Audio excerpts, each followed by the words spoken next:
Hello everyone, welcome back to my channel. তো যারা যারা আমার চ্যানেলে প্রথম, অবশ্যই আমার চ্যানেলটা সাবস্ক্রাইব করে পাশে থেকো। আজকে শেয়ার করব যে ইতু পুজোর শেষ দিনে আমরা কি করলাম। ভিডিওটি শেষ পর্যন্ত দেখতে থাকো। এখানে আমার 1 মাসের ঘট বসানো ছিল, সেই জন্য আমার নতুন করে আর তেমন কিছু করার নেই। আর নতুন যে ঘটগুলো দেখলে ওগুলো পুচি আর চুটকির ঘট, ওরা দুজন আজই বসাচ্ছে। তো আমি শুধুমাত্র আমার ঘটের পুরানো জিনিসগুলো নামিয়ে, যেগুলো শুকনো হয়ে গেছে সেগুলো চেঞ্জ করেছি, আর ঘরটাকে একটু স্নান করি, আবার নতুন করে সাজিয়েছি আজ। আর ওরা প্রথম থেকেই যেগুলো করতে হয়, ঘটকে হলুদ মাখানো, স্নান করানো, টিপ পরানো, এগুলো করতে হয়, এগুলো ওরা করছিল ওদের মতো। ওদেরকে বলেছি তোমরা যেমন পারবে তেমন তোমাদের ঘরটাকে সাজিও। তো এখানে আমি আমার ঘরটাকে সাজাচ্ছিলাম, সব কিছু বদলে আবার কিছু কিছু নতুন দিচ্ছিলাম। আমার তো আর দেওয়ার জায়গাই নেই খুব একটা। তো এটা হয়ে গেলে ঘরটাকে সাজিয়ে নিয়ে ওদেরগুলোকে একটু সাজিয়ে দিচ্ছিলাম। আমার তো সিঁদুর চন্দন দেওয়ারই জায়গা নেই কোথাও, তাও একটু দিচ্ছিলাম, চেষ্টা করছিলাম যে যদি আর একটু ভালো করে সাজানো যায়। এখানে ওদের ঘটগুলোকে আমি বসিয়ে দিচ্ছিলাম, কারণ ওদের ঘটগুলো এতটাই ছোট্ট যে বসাতে খুবই অসুবিধা হচ্ছিল। ওরা হলে তো পড়ে যেত হয়তো, ওই জন্য আমি বসিয়ে দিচ্ছিলাম। মোটামুটি এভাবেই সমস্ত কিছু জোগাড় করতে, ফল টল কাটতে গিয়ে অনেকটাই সময় লেগে গেছে। প্রায় 1 ঘন্টা পর আমরা এটা রেডি করতে পেরেছি। যদিও 3জন মিলেই আমরা কাজ করছিলাম। এখানে সমস্ত কিছুই, ভোগের সমস্ত কিছুই রেডি হয়ে গেছে।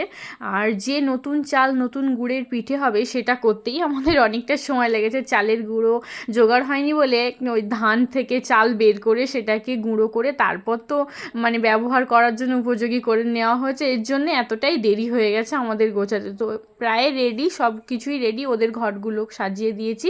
তোমরা জানিও কেমন হয়েছে সাজানো। তো সব কিছুই প্রায় রেডি। এবার আমি একটু বই পড়ে নিচ্ছি, তোমরা শোনো। কষ্টেতে দিন করিত যাপন, সতী সাধ্বী পত্নী তার ছিল কুটিরেতে, আর ছিল 2টি কন্যা তাহারে গৃহে। ওরা তো ছোট, ওদের পুজো করার থেকেও অনেক ইন্টারেস্ট। কাকিমা ঘর ডোবাতে কখন যাব, ভোর হলে যাব নাকি রাত থাকতে উঠবো, এটাতে ওদের বেশি ইন্টারেস্ট। যাই হোক, এটা দেখে খুবই ভালো লেগেছে যে ওরা আমার সঙ্গে ছিল, ওরা পুজোও করেছে। এটা কিন্তু সবাই করে না, অনেকেই করে না, তো ওরা করেছে।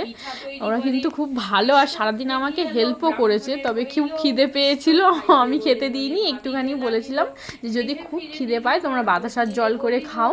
তো ছুটকি কিন্তু একদম না খেয়েছিল, পুচি একটু খেয়েছিল, আর আমি না খেয়েই ছিলাম বলতে গেলে। তো এইভাবেই আমাদের পুজোটা খুব ভালোভাবেই হলো।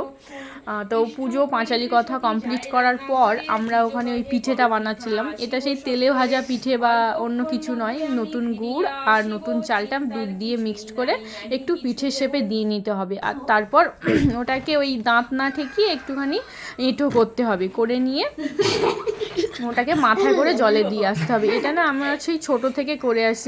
আমার দিদারা মা যেভাবে করতো সেভাবেই করে আসছি আমরা। তো ওরা দুজনে এত টেস্ট পেয়েছে যে সব পিঠেগুলোই খেয়ে ফেলেছে। আমি একটা দুটোতে একটু এঁটো করে বাকিটা জলে দিয়ে এসেছি। তো ওদেরকে কত করে বলছি যে সবগুলো খেও না, কিছুটা রেখে দাও, কিছুটা রেখে দাও। তো হলো আর কি।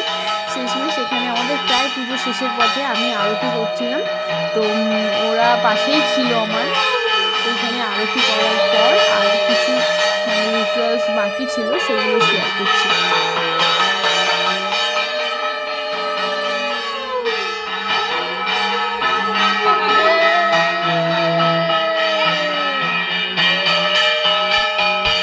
আমরা যেভাবে করতাম যে ওই পুজোর শেষে ছেঁড়া চুল দিয়ে যে গাছগুলো এখানে দেওয়া হয়েছে, সেই গাছগুলোকে বেঁধে ঘটের সঙ্গে ওই ঘটের দুধ নিয়ে আর কি জলটাকে ঘুরিয়ে ঘটের ওপর দিলেই হচ্ছে পুজো শেষ। তো আমার দিদা বলতো যে ছেঁড়া চুল বনের ফুল দিয়ে উমনো ঝুমনো যে বর পেয়েছিল, সেই বর যেন আমরা পাই। এটা হচ্ছে আমাদের মনোবাঞ্ছা ঠাকুরের কাছে বলার জন্য। তো ওইভাবে তো ঠিকঠাকভাবে বলতে পারি না। তো এই বইতে যে মন্ত্রটা থাকে সেটা বলেই আমি পুজোটা শেষ করেছি। আর ওই যে রিচুয়ালস মেনে আসছি, সেটাই মেনে নিয়েই আমরা সবাই মিলে পুজো করেছি। ওরাও খুব মজা পেয়েছে পুজো করতে। তো তোমরা জানিও তোমাদের এই নিয়মটা আছে নাকি, বা তোমরা কি এভাবে করো বা কিভাবে করো, সেটা কিন্তু অবশ্যই কমেন্টে জানিও। তো এখানে পুচি কিন্তু খুব মনোযোগ দিয়ে পুজো করছে। এবার আমাদের পুজোর প্রণাম মন্ত্রটা বলে আমাদের পুজোটা এখানেই শেষ করছি। পুত্র হয়, আইবুড়োর বিয়ে হয়, অসরণের স্মরণ হয়, অন্ধের চক্ষু হয়, আর অন্তকালে স্বর্গে যায়। পুজো তো এখানেই শেষ। এবার প্রশ্নের ঝড় যে কাকিমা কখন ঘট বিসর্জন করব। তো তার মধ্যে রয়েছে সন্ধেবেলা আবার পিঠে খাওয়ার পালা। ওরা না খেয়েই যদিও ঘুমিয়ে পড়েছে, দেখা হয়েছে সেই নেক্সট মর্নিং সকালে ওদেরকে ডেকে নিয়ে এসেছি। কাকিমা আমি চান করব না, কেউই চান করবে না। তো আমার গলার অবস্থা খুবই খারাপ, রাত থেকে টনসিল বেড়ে গেছে এত যে কথাই বলতে পারছি না। তো দেখতেই পাচ্ছ রুমাল টুপি মাথায় বাঁধা। তো আমাকে স্নানই করতে দেয়নি, বললো যে তুমি ঘরটা বিসর্জন করো, আর স্নান করার দরকার নেই, যেহেতু পুকুরের জল অনেক ঠান্ডা আর ঘাটেরও অবস্থা খুব একটা ভালো নয়, প্রচণ্ড স্লিপ ছিল, যার কারণে অত ভারী ঘট নিয়ে আমি নামতেও পারিনি।